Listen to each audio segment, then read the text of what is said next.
नमस्कार मित्रांनो, कोकोनटेड recipe bye Vishakha या आपल्या यूट्यूब चॅनलमध्ये तुमचं स्वागत असा। आज मी तुमच्यासाठी एक नवीन रेसिपी घेऊन आले।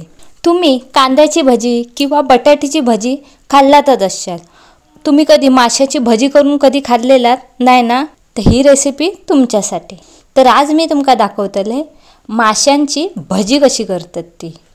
मासे म्हणजे मोदका, आमच्याकडे मोतियाळी म्हणतात, तुमच्याकडे काय म्हणतात त्या माशात कमेंट करून नक्की सांगा। तर चला रेसिपी सुरुवात करूया। होय, मी मोतियाळी घेतलं, ही बघा अशी असतात मोतियाळी। तुमच्याकडे ह्या माशात काय म्हणतात तर कमेंट करून नक्की सांगा। तर होय बघा, मी मोतियाळी चांगली साफ करून धुवून घेतलंय। आता त्याच्यात मी चवीनुसार मीठ टाकून घेतोय आणि 1 चमचा आला लसूणची पेस्ट टाकायची। तुम्ही नाही टाकलात तरी चालत।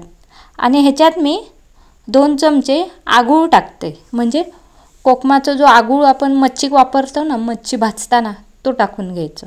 आता ह्या हातान चांगले मिक्स करून घ्यायचे मासे, कसा आगूळ आणि मीठ हे का चांगला लागा होया। आता हे बघा, हे मिक्स करून झाले। आता हे मी 10 मिनिटं असेच ठेवते। जर तुमच्याकडे वेळ नसत 10 मिनिटं तर तुम्ही नाही ठेवलात तरी चालत। आता हे मी एका बाजू बेसनचं पीठ तयार करून घेतोय। हे बघा, मी एका वाडक्यात बेसन घेतलंय। आता त्याच्यात मी चवीनुसार मीठ टाकून घेतोय। आता त्याच्यात मी अर्धा चमचा आला लसूणची पेस्ट टाकते आणि 1 चमचा मालवणी मसालो। तुमच्याकडे मालवणी मसालो नसत तर तुमचा घरगुती मसाला वापरलात तरी चालत। आता मी त्याच्यात अर्धा चमचा धने पावडर टाकले। आता ह्या मिक्स करून घेते। होय बघा, आता मी ह्याच्यात थोडा पाणी घालून ह्या बेसनचं पीठ मी तयार करून घेते। हे बघा, थोडा पाणी घालूनच करायचा, नाही तर एकदम पातळ होतले। हे बघा, असा घट्टसर ठेवायचा, म्हणजे कसा तर माशाक लागा होया।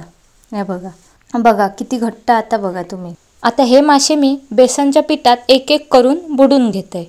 मी एका बाजू कढई गरम करत ठेवले तेलाची। आता हे मी मासे तेलात सोडून घेते। होय बघा, तेल चांगलं तापला।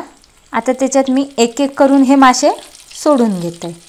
तुम्ही कधी केलात नसाल माशाची भजी तर ही नक्की करून बघा, खूपच सुंदर लागतात।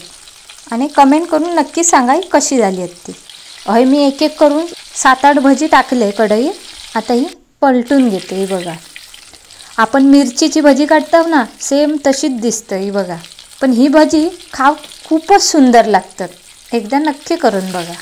तर ही बघा, भजी माझी तळून झाली आहे। आता ही मी एका ताटले काढून घेते। ही तुम्ही अशीच खाल्लात तरी खूप सुंदर लागते। भाकरीच बरोबर खाव कोई, भाताबरोबरच खाव कोई, असं काय नाही। तर तयार असत आपली मोतियाळी माशांची भजी। ही भजी तुमका कशी वाटली कमेंट करून नक्की सांगा।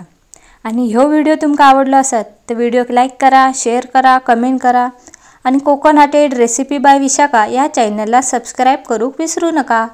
परत भेटूया एका नवीन रेसिपीमध्ये। बाय।